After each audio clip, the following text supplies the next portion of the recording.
Sú príbehy, ktoré nikdy nemali byť vyrozprávané. Príbehy plné násilia, strachu a vecí, ktoré dodnes nikto nedokázal vysvetliť. Skutočné zločiny, nevyriešené záhady a miesta, z ktorých sa niektorí už nikdy nevrátili. Počúvate podcast Temné tajomstvá. Upozornenie.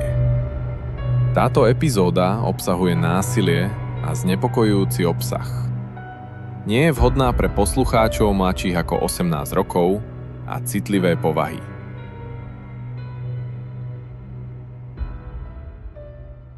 Predstav si, že ležíš v dome, kde od prvého momentu cítiš, že niečo nie je v poriadku.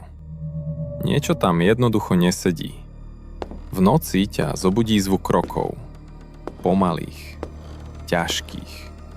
Ako by niekto chodil po chodbe priamo pred tvojou izbou. Prestaneš dýchať a len počúvaš. Kroky sa zastavia tesne pri dverách. Čakáš, že sa pohne kľúčka. Že niekto vojde dnu. Ale nič sa nestane. Po chvíli všetko opäť stíchne. A ráno si všimneš, že dvere sú pootvorené. Vzduch v dome pôsobí ťažšie, tichšie. A niekde hlboko v sebe vieš, že to nebola náhoda. Tak zavoláš ľudí, ktorí tvrdia, že podobným veciam rozumejú. Ed a Lorraine Warrenovci. Neboli to vedci. Neboli to policajti. A napriek tomu ich ľudia volali práve vo chvíľach, keď už nikto iný nevedel pomôcť. Ich svet bol úplne iný než ten bežný. Bol bližšie k viere, strachu a veciam, ktoré sa nedajú jednoducho vysvetliť rozumom. Nevyšetrovali prípady ako kriminalisti. Nehľadali otlačky prstov, ani logické vysvetlenia. Skôr sa snažili pochopiť niečo, čo podľa nich existovalo mimo toho, čo dokážeme normálne vidieť alebo pochopiť. Ed Warren o sebe tvrdil, že je démonológ. Nemal žiadny titul ani odborné vzdelanie. Nikdy to neštudoval na škole. Bol samouk. Ale veril jednej veci úplne naplno. Že zlo nie je len myšlienka alebo symbol. Veril, že je skutočné, že má vlastnú podobu, vlastnú vôľu a že si dokáže nájsť cestu k ľuďom. Podľa neho sa to nikdy nezačínalo dramaticky. Najprv len zvláštny pocit. Taký ten nepríjemný pocit, že niečo v dome nesedí. Potom prišli zvuky, tiene, pohyby, ktoré si človek nevie vysvetliť. A až potom prišlo niečo horšie. Pocit prítomnosti. Niečoho, čo tam nemá byť. Ale napriek tomu tam zostáva. Lorraine Warren bola úplný opak. Nepotrebovala dôkazy ani vysvetlenia. Tvrdila, že niektoré veci jednoducho cíti. Keď vošla do miestnosti, nevnímala len to, ako vyzerá. Vnímala atmosféru. Strach, ktorý tam zostal. Bolesť, ktorá sa tam podľa nej držala ešte dlho po tom, čo sa niečo stalo. A niekedy vraj cítila aj niečo viac. Niečo, čo tam stále bolo. A práve v tom sa doplňali. On veril, že tie veci existujú. Ona tvrdila, že ich dokáže cítiť. Spolu sa dostávali na miesta, kde si ľudia prestávali byť istí, čo je ešte skutočné a čo už nie. Neboli to vedci, neboli ani kňazi. Ale celé roky stáli presne na hranici medzi tým, čo poznáme a tým, čo by sme možno nikdy nemali spoznať. Ich práca nebola len o tom, čo ľudia videli, alebo čo si mysleli, že zažívajú. Veľká časť toho, čo robili, bola úzko prepojená s vierou, najmä s katolíckou cirkvou. Neboli jej oficiálnou súčasťou, neboli kňazi a nemali žiadne cirkevné postavenie. Napriek tomu sa celé roky pohybovali veľmi blízko ľudí z cirkvi a často spolupracovali s kňazmi pri prípadoch, ktoré sa podľa nich nedali vysvetliť bežným spôsobom. Pretože existovali situácie, kde už podľa nich nestačila medicína, ani psychológia. Tam, kde ostatní videli psychické problémy alebo chorobu, oni začali hovoriť o posadnutí. A tam, kde niekto počul hlasy alebo tvrdil, že niečo vidí, Warrenovci verili, že to nemusí byť len ľudská myseľ. Že to môže byť niečo iné. Niečo, čo sa snaží dostať bližšie. Čím viac takých prípadov riešili, tým viac sa menila ich pohľad na to všetko. Už nešlo len o zvláštne zvuky v dome, alebo tiene v tmavých rohoch miestností. Začali veriť, že za niektorými vecami je niečo vedomé. Niečo, čo má vlastný úmysel. Podľa nich sa to nikdy neukáže hneď. Najprv len sleduje. Čaká. Nenápadne sa objavuje v maličkostiach, ktoré človek ešte dokáže ignorovať. A potom začne pôsobiť. Postupne sa dostávali k prípadom, ktoré boli čoraz temnejšie, zvláštnejšie a oveľa ťažšie pochopiteľné. A podľa nich aj nebezpečnejšie. Pretože Warrenovci verili, že existujú veci, ktoré nechcú byť pochopené a už vôbec nie zastavené. Začalo sa to celkom nenápadne. Prípady, ktoré na prvý pohľad nepôsobili nejako nebezpečne. Staré domy, v ktorých občas niečo zapraskalo. Miesta, kde ľudia cítili zvláštny nepokoj, ale nedokázali povedať prečo. Spočiatku sa všetko dalo vysvetliť úplne jednoducho. Starý dom, potrubie v stenách, predstavivosť, strach. Lenže čím viac takých miest Warrenovci navštevovali, tým menej to vyzeralo ako obyčajná náhoda. Postupne si začali všímať, že sa niektoré veci opakujú. Predmety, ktoré sa pohli aj bez dotyku. Zvuky bez jasného zdroja. Hlasy ozývajúce sa z miestností, ktoré mali byť prázdne. A potom tu boli samotní ľudia. Ľudia, ktorí často opisovali veľmi podobné veci, aj keď sa navzájom nikdy nestretli. Hovorili o nepríjemnom pocite, že v dome nie sú sami. O zvláštnom pohľade, ktorý na sebe cítili aj vo chvíľach, keď okolo nikoho nevideli. O niečom, čo ich sleduje. Najprv len potichu, akoby z diaľky, ale postupne stále bližšie. A práve vtedy sa podľa Warrenovcov všetko zmenilo. Už to neboli len zvláštne príbehy alebo nevysvetliteľné náhody. Začalo to pôsobiť ako niečo, čo sa opakuje až príliš často na to, aby to malo obyčajné vysvetlenie. Nie všetko, s čím sa Warrenovci stretávali, bolo podľa nich len o duchoch. Niektoré prípady nepôsobili ako obyčajné stopy minulosti. Neboli to len tiene niečoho, čo sa kedysi stalo a zanechalo po sebe nepríjemný pocit. Pri niektorých miestach mali pocit, že je tam stále niečo prítomné. Niečo, čo nikdy neodišlo. A čo tam možno celé roky len čakalo. Spočiatku sa to vraj ukazovalo len nenápadne. V krátkych momentoch, ktoré sa ešte dali ignorovať alebo rozumne vysvetliť. Zvláštny pohyb, tieň v miestnosti, pocit, že niekto stojí príliš blízko. Lenže časom začalo byť jasné, že to nechce zostať len nepovšimnuté. Ako by to chcelo zostať súčasťou toho miesta. A čím dlhšie to tam bolo, tým viac sa všetko okolo menilo. Atmosféra v dome bola ťažšia. Ľudia sa začali správať inak. Strach rástol. A niektorí tvrdili, že majú pocit, ako by nad sebou postupne strácali kontrolu. Ako by sa k nim niečo dostalo bližšie, než malo.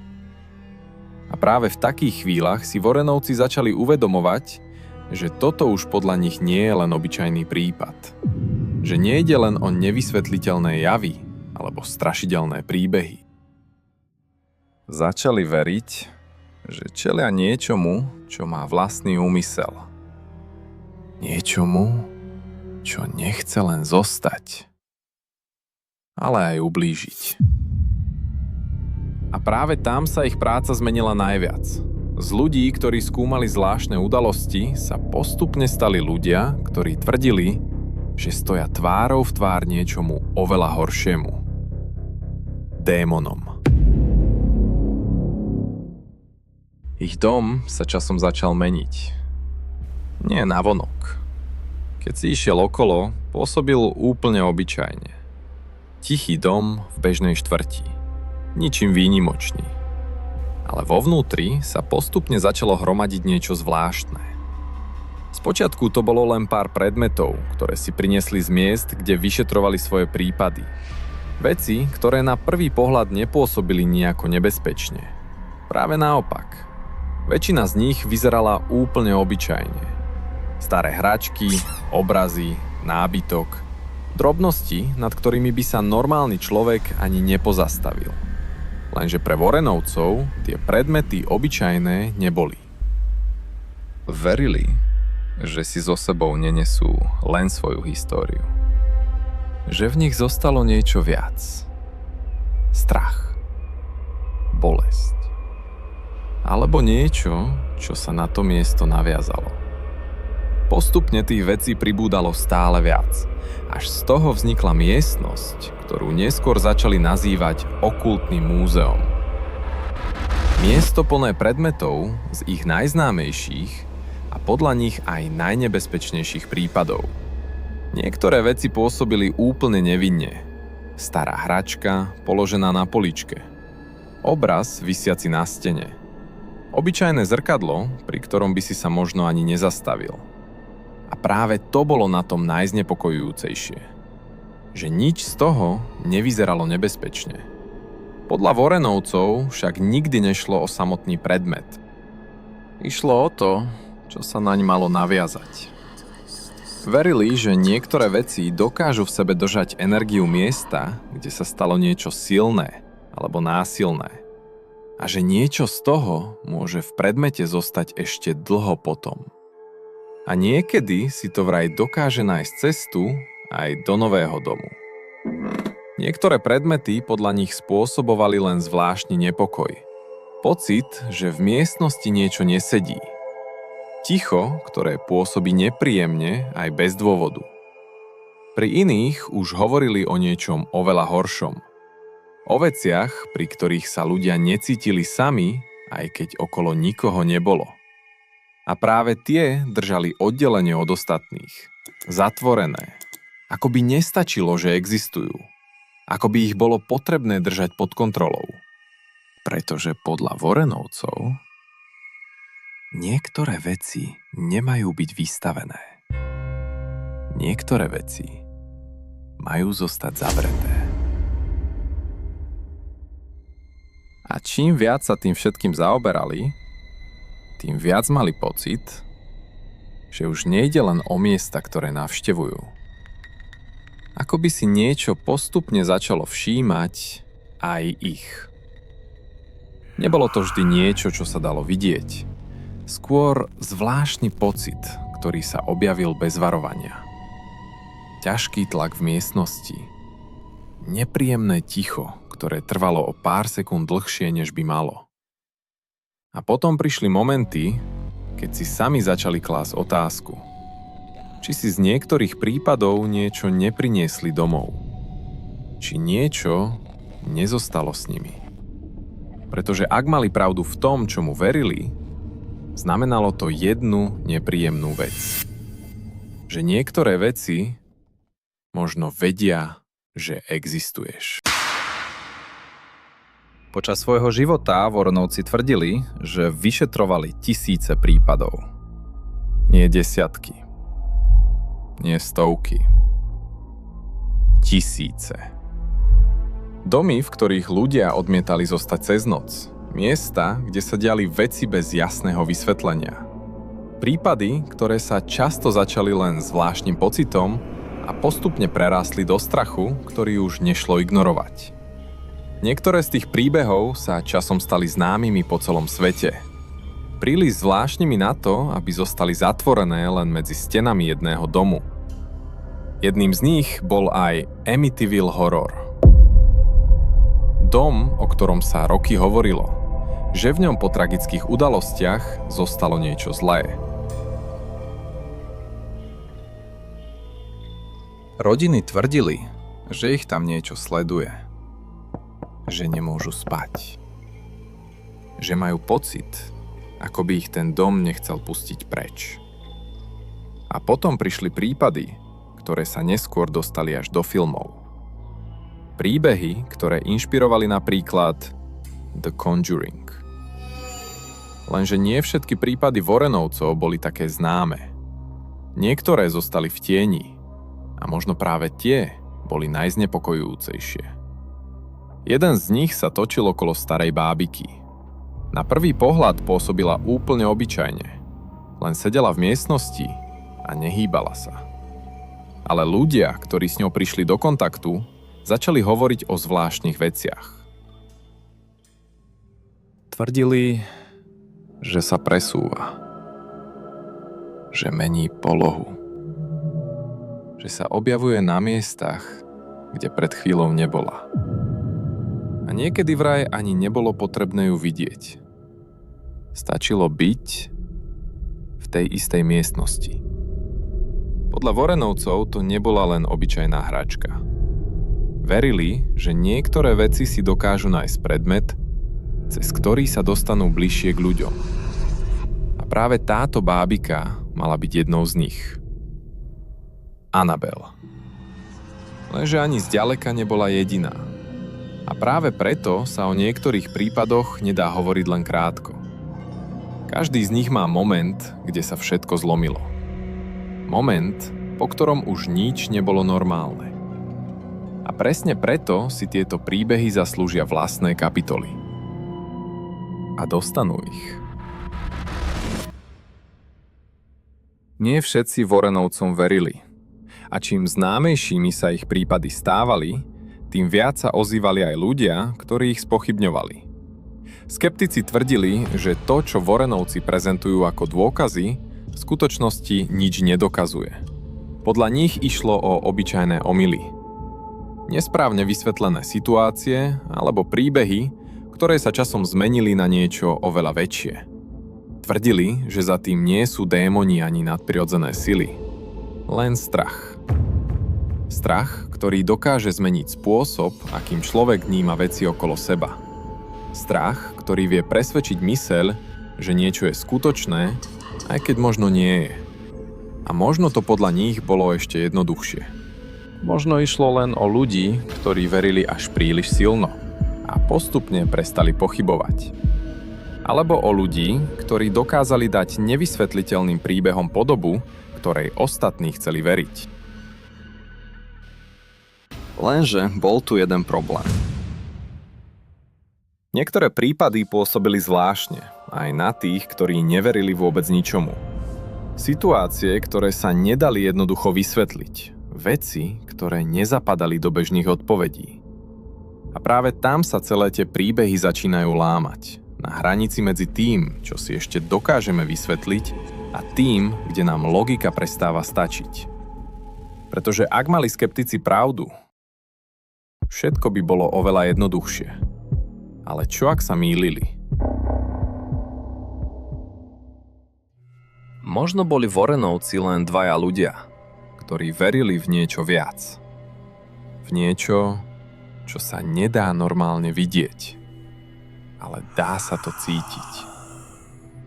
Alebo možno naozaj narazili na niečo, čo ostatní jednoducho odmietli prijať. Nie preto, že by to neexistovalo, ale preto, že predstava toho bola príliš desivá. Jedno je však isté. Miesta, do ktorých vstúpili, už vraj nikdy neboli úplne rovnaké. Niečo sa tam zmenilo. Možno atmosféra. Možno samotní ľudia. A možno tam po nich zostalo ešte niečo iné. Niečo, čo sa nedá zavrieť do jednej miestnosti. Niečo, čo sa nedá len tak vysvetliť. A potom na to zabudnúť. A niektoré príbehy, ktoré Warrenovci zažili, vraj neboli len o duchoch. Boli o niečom oveľa temnejšom. o niečom, čo nechce, aby si tomu veril. Pretože v momente, keď tomu uveríš, možno už bude neskoro. Počúvali ste podcast Temné tajomstvá. Ak sa vám dnešná epizóda páčila, budeme radi, ak ju zdieľate a podporíte ďalšie časti. Ďakujeme, že ste počúvali. A toto je len začiatok. Pretože niektoré prípady Warrenovcov si zaslúžia vlastné príbehy. A tie sa ešte len začnú.